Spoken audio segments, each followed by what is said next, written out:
ஓம் சக்தி. என் அன்பு குழந்தையே, பாடுகளை சுமந்து கொண்டு உன் கவலைகளை எங்காவது இறக்கி வைக்க வேண்டும் என்று இடங்களை தேடிக்கொண்டிருக்கிறாய். எந்த இடத்திற்கு போனால் என் பழிபாவங்கள் தீரும் என்று அந்த நேரத்தை தேடிக்கொண்டிருக்கிறாய். ஆனால் அது இன்னும் உனக்கு கிடைக்காமல் வேதனையில் தான் இருந்து கொண்டிருக்கிறாய். காரணம், கர்ம வினை உன்னை விடமாட்டேன் என்று பிடித்து கொண்டிருப்பதால் தான் என்பதை புரிந்து கொள் பிள்ளையே. மனிதனாய் பிறந்த ஒவ்வொருவருக்கும் இங்கே கர்ம வினைகள் வேலை செய்து கொண்டுதான் இருக்கிறது. ஆனால் எனக்கு மட்டுமே கவலை என்று நீ சொல்வது உண்மையல்ல பிள்ளையே. எட்டி இருந்து பார்த்தால் அனைத்தும் பசுமையாகத்தான் தெரியும். அருகில் சென்று பார்த்தால்தான் அங்கே இருக்கும் வேதனைகள் உனக்கு புரியும். தள்ளி இருந்து பார்த்தால் அனைவரும் சுகமாக வாழ்வது போலத்தான் உனக்கு தெரியும்.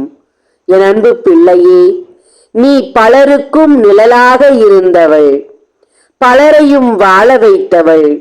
ஒரு பிரச்சனை என்று வந்தால் அவர்களுக்கு உதவிகள் செய்வது உன்னுடைய பழக்கமாகி போய்விட்டது. உன்னிடத்தில் இருப்பதை அவர்களுக்கு கொடுத்து அவர்களை சந்தோஷப்படுத்தி பார்க்க வேண்டும் என்பது உன்னுடைய எண்ணமாக இருக்கிறது. உறவுகளுக்குள்ளும் அப்படித்தான் இருக்கிறது. உன்னால் பயன் பெற்றவர்கள் அனைவருமே இன்று இப்போது உன்னை திரும்பி கூட பார்க்காமல் தான் இருக்கிறார்கள் பிள்ளையே. வேதனையில் மூழ்கி போயிருக்கிறாய். காரணமே தெரியாமல் கஷ்டங்கள் வந்து கொண்டிருக்கிறது.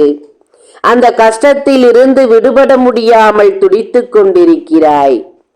நீ வாழ வேண்டும் என்று நினைப்பவர்கள் சில பேர் இருந்தாலும் நீ வாழக்கூடாது என்று பல பேர் இங்கே காத்திருக்கிறார்கள் பிள்ளையே.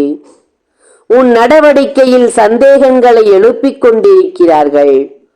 உன் மீது பலருக்கும் சந்தேக கண்களை உருவாக்க வேண்டும் என்பதை உருவாக்கி கொண்டிருக்கிறார்கள். உன் பெயரை கெடுக்க வேண்டும் என்று திட்டம் போட்டிருக்கிறார்கள். உன்னை பழி பாவத்திற்கு உள்ளாக்க வேண்டும் என்று அவர்கள் முயற்சி செய்து கொண்டிருக்கிறார்கள். உன்னுடைய வாயினால் பல வார்த்தைகளை கேட்க வேண்டும் என்று காத்திருக்கிறார்கள். அந்த வார்த்தையால் பல பேர் காயமடைந்து இருப்பவர்களும் உனக்கு எதிரியாக மாற வேண்டும் என்று எதிர்பார்த்திருக்கிறார்கள். ஒவ்வொரு நிமிடமும் நீ ஜாக்கிரதையாக இருக்க வேண்டியது அவசியமாக இருக்கும் கட்டத்தில் நின்று கொண்டிருக்கிறாய். கர்ம வினையை தொலைக்க வேண்டும். எதிரியின் செயல்களில் இருந்து நீ விடுபட வேண்டும். செய்வனைகளில் இருந்து உன்னை வெளியேற்ற வேண்டும். இப்படிப்பட்ட காலகட்டத்தில் நானும் இதுதான் இறுதியான வார்த்தை, வெளியே செல்ல வேண்டும் என்று உன்னிடம் ஏன் கேட்கிறேன்? காரணமாகத்தான் பிள்ளையே. உன் வீட்டில் இருக்கும் சில விஷயங்கள் என்னை முகம் சுளிக்க வைக்கிறது. அதன் காரணமாக நான் வெளியேற வேண்டும் என்று எண்ணுகிறேன். அதை நீ தடுத்து நிறுத்த முடியும். சில விஷயங்களை நீ சரி செய்ய வேண்டும் பிள்ளையே. உன் வீட்டிற்குள் இருக்கும் சில விஷயங்கள் தடையாக எனக்கு இருக்கிறது என்று உனக்கும் தெரியும். உன் மனமும் அதைத்தான் உன்னிடத்தில் சொல்லிக் கொண்டே இருக்கிறது. அதை நீ தடுத்து நிறுத்திவிட்டால் நிரந்தரமாக உன் வீட்டில் நான் தங்கிவிடுவேன் பிள்ளையே. தவறு செய்யாதவர்கள் யாருமே இல்லை இந்த உலகத்தில்.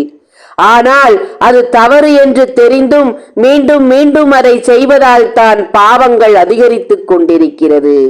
திருத்திக்கொள் பிள்ளையே. அதை நீ திருத்திவிட்டால் உன் வாழ்க்கையில் ஒளியேற்ற எனக்கும் சுலபமாக இருக்கும் என்பதை சொல்லத்தான் இன்று உன்னை தேடி வந்தேன். உன்னுடைய காயங்களுக்கு மருந்து போட வேண்டும். உன்னுடைய ஆறாத புண்களுக்கு நான் மருந்து போட வேண்டும். உன்னை காப்பாற்ற வேண்டும். உன் எதிரியின் கையில் சிக்கியிருக்கும் உன்னுடைய வாழ்க்கையை திருப்பி உனக்கு நான் கொடுக்க வேண்டும் நல்ல முறையாக.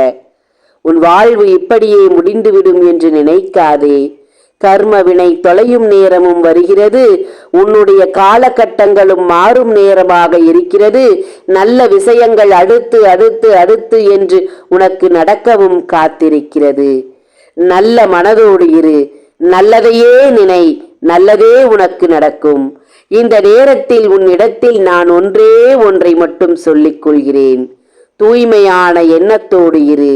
தூய்மையான எண்ணத்தை வைத்துக் கொண்டு நல்லதை மட்டும் கேட்டு, நல்லதை மட்டும் பார்த்து, நல்லதை மட்டும் செய்து உன் வாழ்க்கையில் இருக்கும் கர்ம வினையை எப்படியெல்லாம் வெகு விரைவில் தொலைக்க முடியுமோ அத்தனை எளிதாக தொலைக்கும் அந்த ஒரு சூழ்ச்சமமான விஷயத்தை கற்றுக்கொண்டு உன் வாழ்க்கையில் இருக்கும் கர்ம வினையை தொலைத்துவிடு. நல்லதே நடக்கும். நம்பிக்கையோடு இரு என் பிள்ளையே. ஓம் சக்தி. நன்றி. என் அன்பு என் தெய்வத்தின் பிள்ளைகளாக இருக்கும் உங்களிடத்தில் இன்று நான் ஒன்றை வேண்டுதலாக கேட்டுக்கொள்கிறேன். என் வாழ்க்கையில் நானும் மனிதர்தானே, எனக்கும் சில பிரச்சனைகள் இருக்கிறது. என் குடும்பத்தில் நான் வாங்கிய சில கடன்களுக்கு நான் இன்று பதில் கொடுக்கும் அளவில் நின்று கொண்டிருக்கிறேன். என்னை காப்பாற்ற உங்களால் முடியும் என்ற நம்பிக்கை எனக்கு இருக்கிறது.